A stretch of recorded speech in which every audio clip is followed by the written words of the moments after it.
This is Radio Now 95.3 FM. Come for the news, stay for informed conversations. States like Bauchi, Sokoto and Adamawa saw the People's Democratic Party win big, while the All Progressives Congress won in states like Kaduna, Lagos and Delta. Some elections were marred by disruptions and irregularities, including insufficient materials. As a result, the Independent National Electoral Commission suspended the exercise in parts of Enugu, Kano and Akwa Ibom, while also summoning electoral officials in Plateau State. For an overview of the exercise, we're joined by the Director of Community Engagement at Connected Development Code, Mr. Kingsley Agu. Good morning and welcome to the conversation, Mr. Agu. Good morning, good to be here. It's a pleasure to have you on. Let's start with your reaction to, just your general reaction to how the exercise was conducted across the country.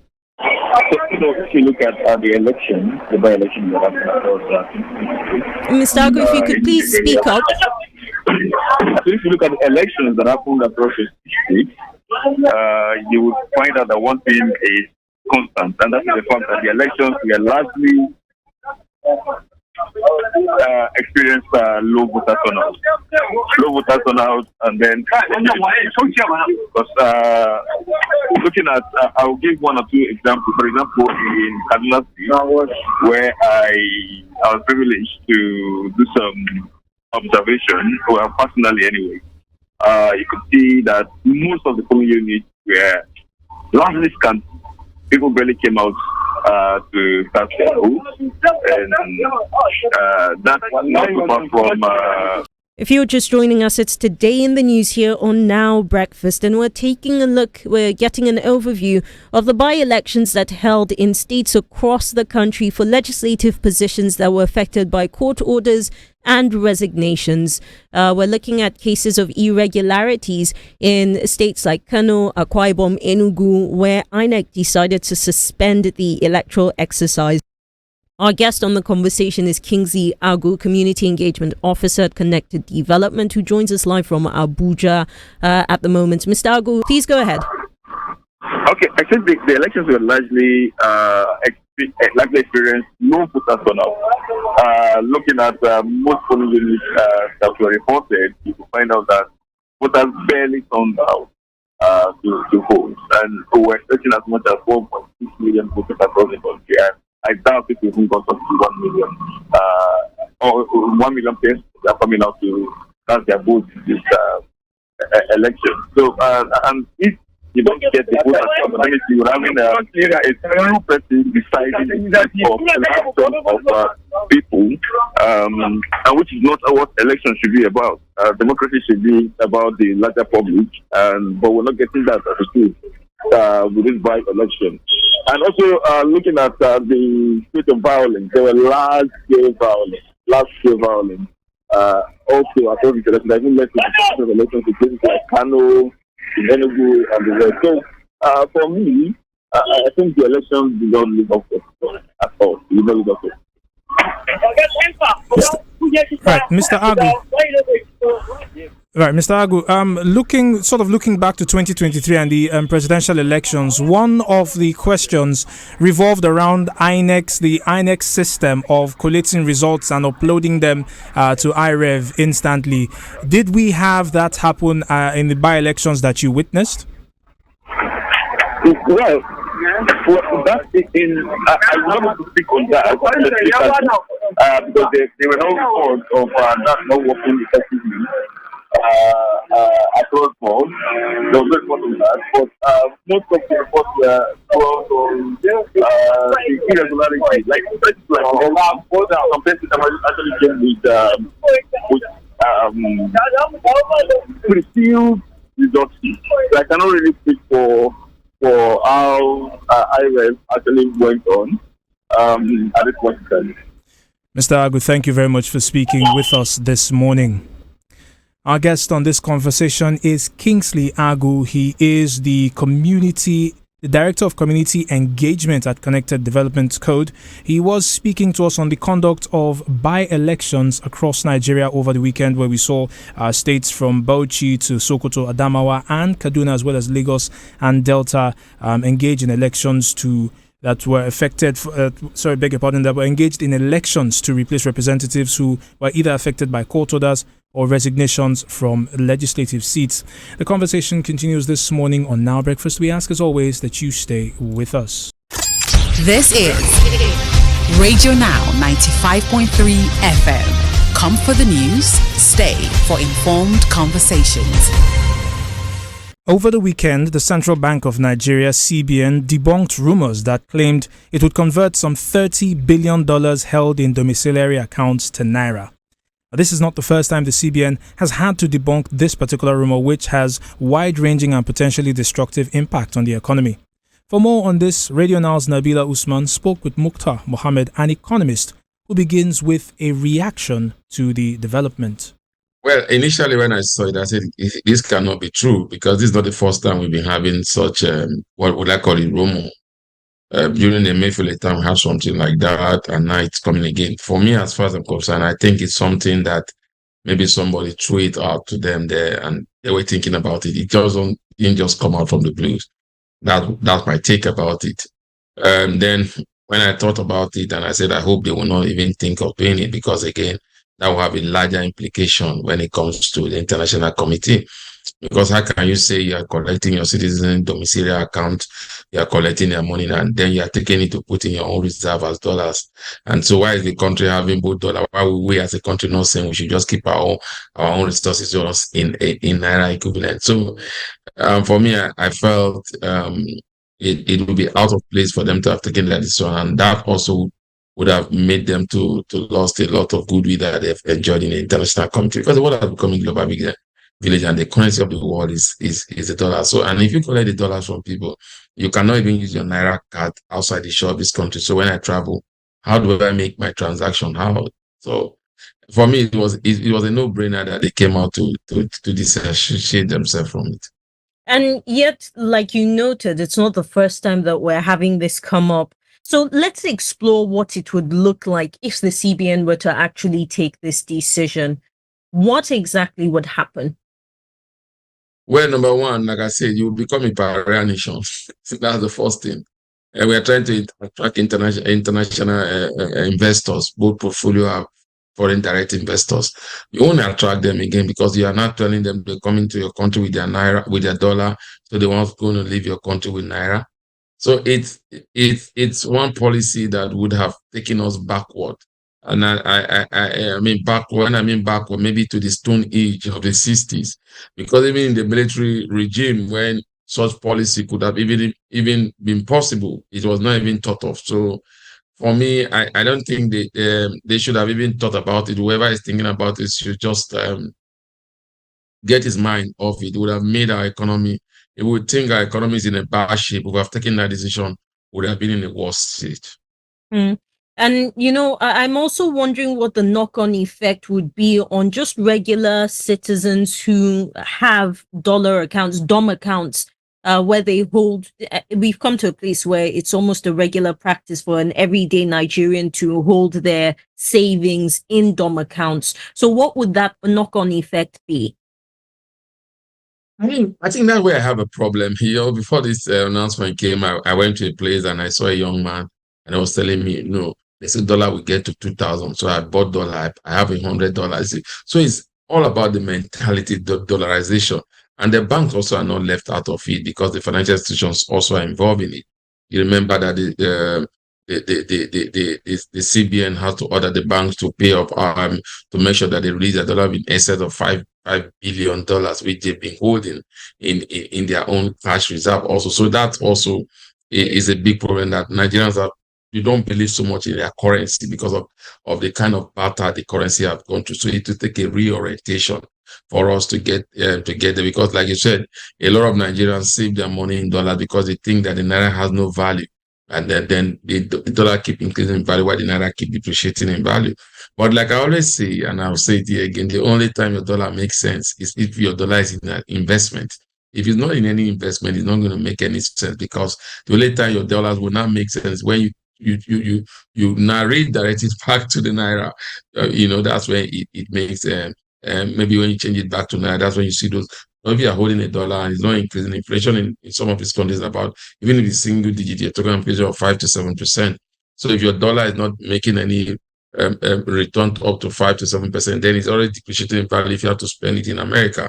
And so the only time it makes sense here in Nigeria is, again, when you take that dollar back and take it back to Naira, and then you begin to say, oh, I've made regain. But if you hold it in dollars, it doesn't make. So at the end of the day, if you want to spend your money here, you have to convert it back to Naira. If you want to spend it abroad, then you make sure it grew. Otherwise, it is depreciating. So, I mean, just from a purely communications perspective, right? I remember when the initial article on the media platform was published and how long it took the CBN to put out a statement. The truth is that amount of time was quite a bit of time. Damage was already done. And we're now in a place where, even though that statement has come out, citizens are refusing to believe the central bank. There's been trust that's been lost over the years, and it's not just about this one institution alone. And again, I go back to how you mentioned that we crossed this bridge during the Emefiele tenure. This was about, say, 6-7 years ago or so. Why do you think it is that this rumor keeps circling back, and why we're not able to fully put an end to it, especially since it would spell economic suicide? Well, again, you have those you have in government that think not to think out of the box, looking for an easy solution out of a problem. And I keep saying your policy statements, you can make policy statements to drive your economy, fine. But what will sustain your economy is your monetary strategy, or your monetary policy. Is the policy statement could come and say, oh, dollar should come down, dollar is under and naira is undervalued to the dollar. That is a policy statement. But what will bring the dollar to be, the naira to have to regain its value, is your monetary policy. What are you doing monetarily? And when you talk about monetarily, why are you creating stability, or what are you doing? So sometimes most of what you see the people in government look for is an easy means as a short-time fix for a long-time problem. And that has been the greatest problem with Nigeria. We always think we have to fix this problem. It's a long-term problem, but we want to take a short-term means. So what I give to tell people, that policy statement is for the short term. You could make any policy statement. It could bring stability for the short term. But what will really keep stability in the long term is if you add to a policy statement monetary policy decision. Now, that's why I have a problem, because the current CBN governor, as far as I'm concerned, is a policy type of government. So you need to have people in the monetary side. And that's what I think the finance minister is also trying to do. But again, is the finance minister and the president also have a special advisor on monetary policy. So all of them have to work hand in hand, because the current CBN governor on its own, I don't think, can do more to what is happening. And they need to come up, both the physical and the monetary side need to come up with a decision, both the short-term and the long-term decision, to save the currency. So over your question, I think these are solution that some people that are still in government are trying to push through, to say, that statement, even when you read that report, it said they were looking at it because most of the people that have this currency are the rich of the rich. And I said, somebody said, if that was the issue, then they should have allowed the redenomination of the naira, or the redesigning of the naira, because at the point they said that was why they wanted to redesign the naira, to catch a lot of people that we're having naira at home that they have changed to dollar, or dollar that they have to bring out. So for me, I think it just shows the type of people we have in government looking for an easy way out of a very, very tough situation. That was our guest on the conversation, Mukhtar Mohammed, an economist, speaking on the rumors, or the CBN debunking the rumors that claim it would convert $30 billion held in domiciliary accounts to naira. Now breakfast is still on. It continues with a conversation on News Extra in just a moment. Do stay with us.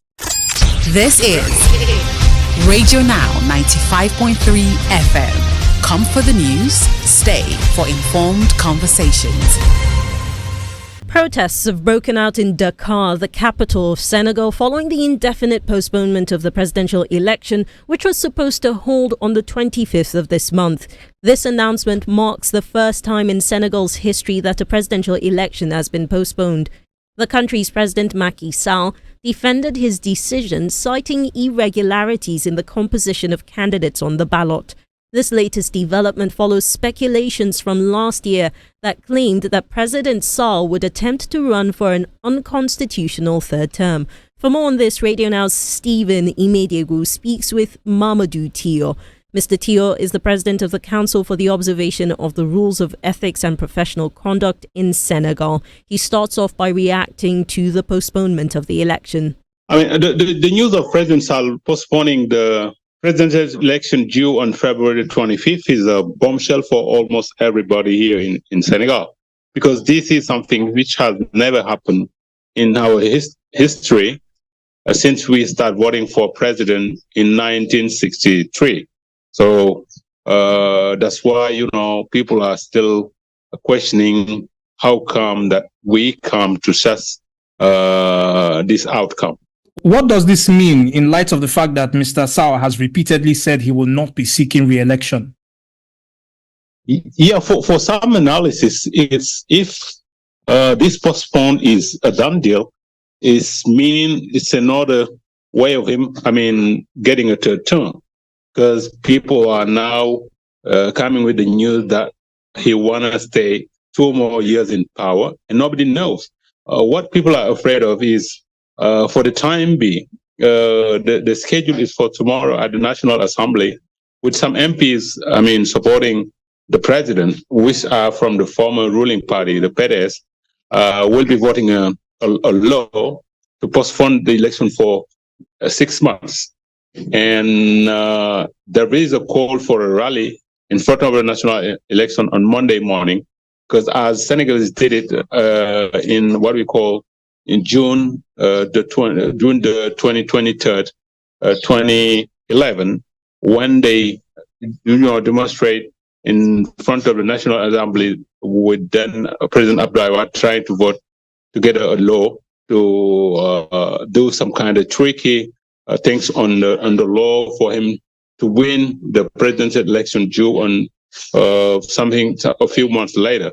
People, when they got there, they prevented from this law being voted, and they want to do the same thing this Monday morning. For them, there's no question. They don't want this presidential election to be postponed. They want it to take place on February the 25th. That's why they are calling for all Senegalese to go in front of the National Assembly. They demonstrate and prevent the MPs, the members of the parliament, from voting this law.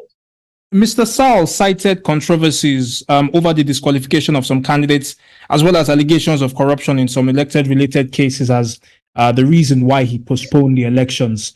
What is the general feeling regarding these reasons for postponing the elections? No, in fact, people consider these are just, the president is seeking for scapegoats. Because in 2019, when he was re-elected, on that year, almost 30 people wanted to be candidate, and only 5 of them was, allowed by the Constitutional Council to do that. It means almost 25th, suffered the same situation. Others are suffering this year. And 5 years ago, we didn't decide, to postpone the presidential election. It took place, and he was re-elected. So people cannot understand why, for the treatment these people got 5 years ago, he want to get another treatment for people who could not, pass the Constitutional Council stage to be among the 20 who was finally allowed to run for this year presidential election. Sir, the last time that we spoke, Ousmane Sonko was barred from the ballot. Did anything change between then and now? Yeah, the big change is, some analysis consider that if the president decided to postpone, it's because of Ousmane Sonko, who is still, even if he's not allowed to run, he got 3 candidates who are clearly in his camp. And among these three candidates, there's the one who is the Secretary General of his party. He openly said that people should vote for him. And since he said that, it was maybe 1 week ago, we see that there is a big chances for he's called Basiru Jomai Faye, who is the number 2 of his party. We see that, people are rallying behind this number 2 of the former Usman Sonko Pastef party. So it's the ruling party understood that maybe he have not big chance to win the coming election, and people consider, in fact, that's why they decided to postpone it, because they see that they'll be losing the presidential election. So you've mentioned that there is a call for a demonstration in front of the legislative building. Senegal has been a bastion of democracy since the 1960s. It's the first time that we are seeing a presidential election be postponed in Senegal. Is there a feeling amongst the Senegalese that this could see the sort of forced regime changes that we've seen in some other Francophone nations in Africa? Yeah, we have never witnessed a military coup d'etat, but people are talking more and more of this outcome.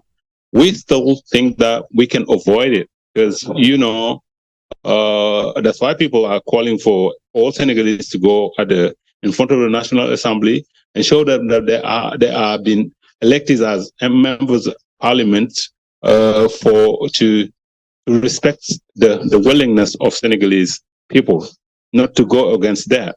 So we still think that maybe as they did it, because the Senegalese people, succeeded in preventing a law of being voted in the same circumstances. It was in 2011, on June 23rd. They want to behave the same way, and then let the MPs understood that the bad mood of Senegalese, because they just can't understand how we can try to tarnish the Senegalese image as a beacon of democracy, mostly in Western Africa. Mr. Cho, to speak to the question of ECOWAS's reaction, ECOWAS has spoken and said, look, Mr. Sal, you need to have an election date announced very soon. What is the reaction of the Senegalese people to the position of ECOWAS at this time? Yes, people are disappointed by the way ECOWAS reacted. Because we read the ECOWAS communique, and that's why they are critical of ECOWAS, and they say that if the ECOWAS does not stand firmly against this kind of behavior, diminishing democracy in Senegal, that's why we will be witnessing military coup d'etat as we've seen in Mali, in Guinea, in Niger, in Burkina Faso. So they expect ECOWAS to stand firmly and maybe tell Macky Sall that democracy is gentlemanship, and then not try to change the rule of the game in the middle of the competition. That was Mamadou Chor, President of the Council for the Observation of Rules of Ethics and Professional Conduct in Senegal, speaking to us on the indefinite postponement of presidential elections in the country. And that's News Extra today here on Radio Now 95.3 FM Lagos. In just a bit, the news review comes your way. This is Radio Now 95.3 FM. A very good morning to you, Lagos, Nigeria. It's still Now Breakfast on your Beyond the News station, Radio Now 95.3 FM Lagos. I'm Stephen Imediegu here with Nabila Usman. And together we're bringing you this week's edition of The Newsmaker. The need for decentralized policing has been discussed endlessly in Nigeria, and especially as security challenges continue to interrupt the lives and activities of Nigerians. Now, while these conversations are ongoing, attempts have been made to bolster the existing police system with regional security outfits like Amotekun, Tantita Security Services in the Niger Delta, and the more recent Community Protection Guards in Zamfara State.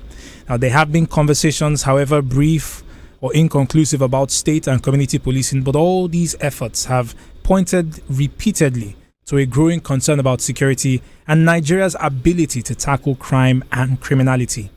Joining us this morning is Dr. George Ubo, the Managing Director of Panic Alert Security Systems.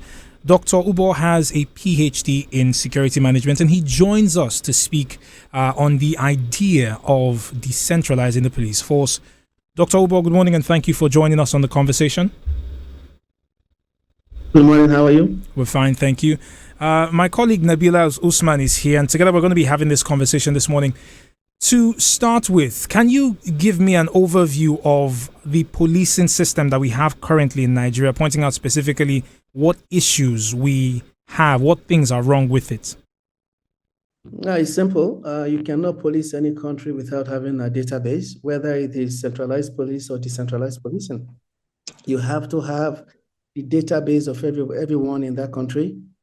Reason being, whenever any crime is committed, you must go to the scene, get the requisite information you need, maybe the biometrics. Then if you don't have the database, you cannot do anything with it, because you have to use the database, put it in your system, and churn out the culprit or culprits involved.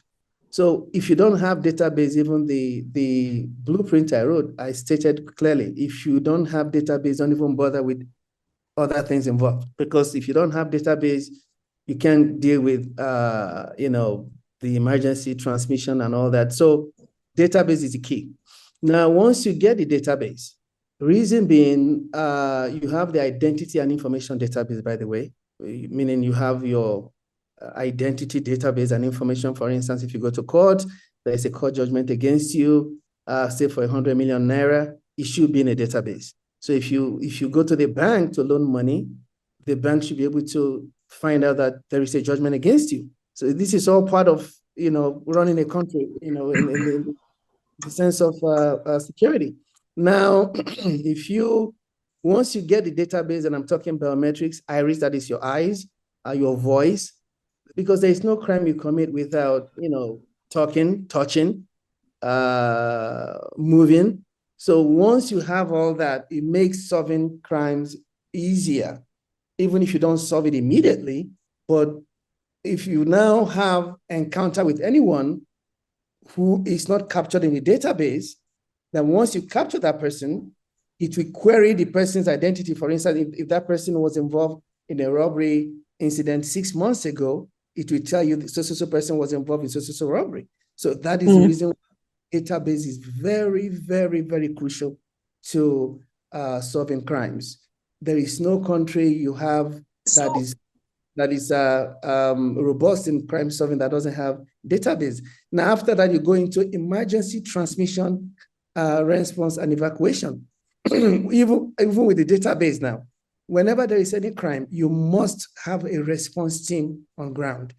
I got to the US in 1984. 911 was there, still there, was there before I got there. You should be able to communicate the police through, sorry, I have a code, through your emergency call, your panic button, but all that should go to the response team. And how do you do that? In any country, just like I was saying about the US, there is no place you are, even if you're in the country, in the boonies, in the country. If you call 911, police response will come to you, because it's been set up that there will all say 2, 3, 4, 5 mile radius. There is a response team there seated. That is why in my proposal, I stated that too, that you should, in all the local government areas, you must have response vehicles, but we must have the requisite technology too to communicate. That is why in US we talk about policemen drinking coffee and eating donuts, because they sit in the police car. They're not just sitting there, they're waiting for that response. that emergency alert to come, so they can, Respond to it. Respond immediately. Where I am now in South Africa, you can Google it. So let me come in, sir, and let's just perhaps try to expand a little more. You've touted solutions that look at a centralized system, and you just started to speak on that a bit. I'm looking at the multiple security agencies we have in the country: the NSCDC, the police force, the armed forces, the intelligence agency, the state security services. We've got quite a few. And one of the things that's been touted as a central system of sorts for them is actually the Office of the National Security Advisor.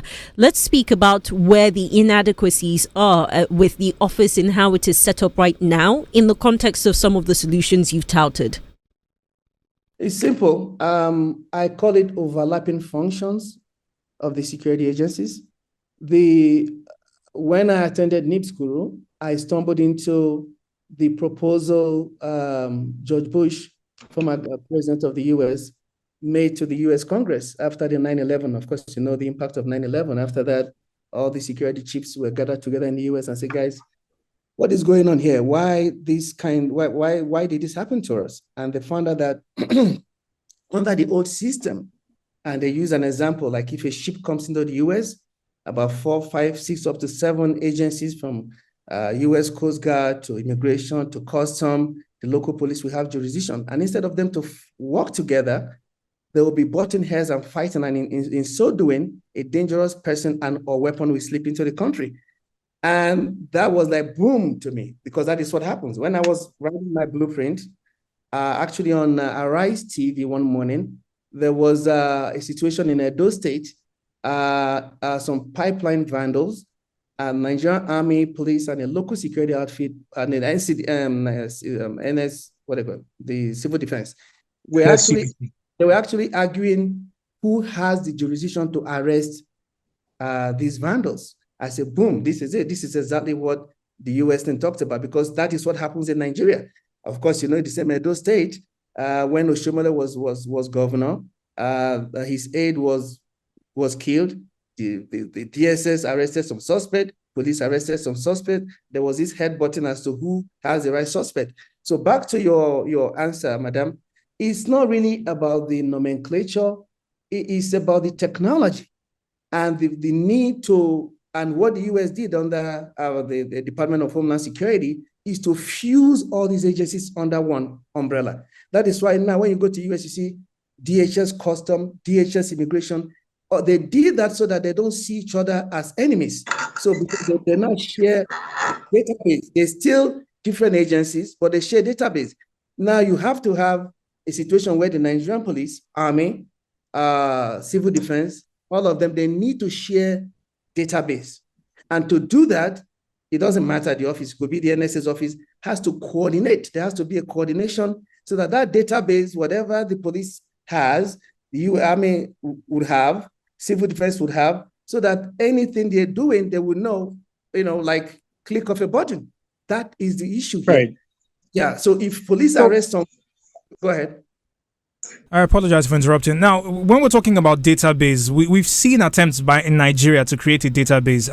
The NIMC came up. We've talked about different forms of identification. We've got driver's licenses. We've got international passports, and so on and so forth. Isn't it possible for these existing databases to be used by the security forces in detecting or solving crimes, or do we need to create a brand new system? Yeah, and I talked about that. I use the word harmonization. NIMC is doing theirs. You have, of course, BVN, the bank. You have the VIO, I think. So what you need to do is harmonize all that. When you harmonize, and it has to be scalable, you harmonize whatever they don't have, you add it to it. Because what I'm proposing really is just not biometrics alone. I mean, crime has taken a different dimension. You feel me? Yeah, you don't have to have only biometrics. You have to have iris. You have to have voice. Mm-hmm. If somebody calls you for ransom, it's voice they're using. So you need to be able to get that voice, put it in the system, and once if that person's voice has been captured in the past, you're going to nail that person down.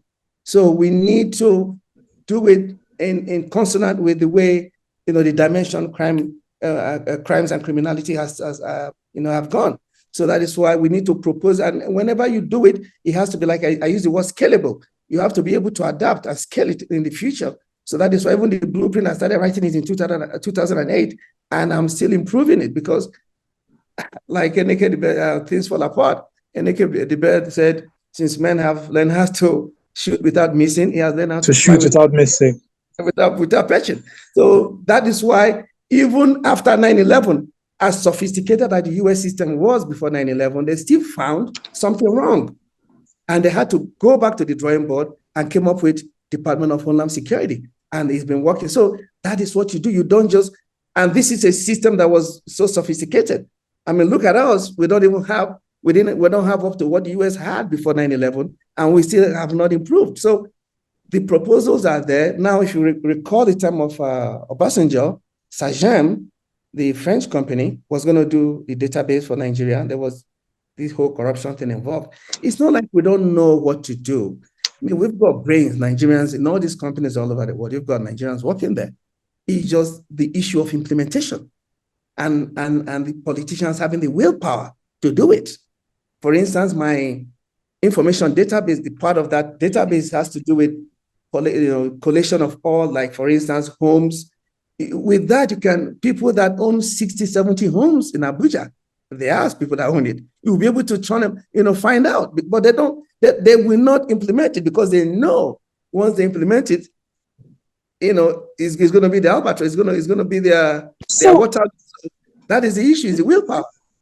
If we foresee a situation where this is actually implemented, I wonder if you see it also being bogged down by some of the red tape and other challenges that we have had with a centralized system. Do you see that also plaguing this centralized information system you've touted? Wow. To me, to be honest with you, whether it is centralized or not, it is just the human element in Nigeria. State policing, I mean, to me, it's more of the technology. What I have put down on paper can be done either way. It can be centralized, it can be state police, it doesn't really matter. But what I want is that whether it is centralized or not, if you don't have the right people with the right frame of mind doing this, it's still not going to work. You feel me? So, for instance, if you go state policing, we know after living in the US for over 20 years, I know the problems plaguing state policing too. If a criminal is caught in New York today, and that criminal is wanted in Atlanta, it's going to take some time for Atlanta to seek extradition and everything. And if that governor in New York is protecting that criminal, the criminal is not going to be extradited. So either way you look at it, there are pros and cons. So, but the point is, let us have the database. That is even the key. Let us have the database because that creates this deterrence. If, for instance, I talk about South Africa, not the bank robbery and all that.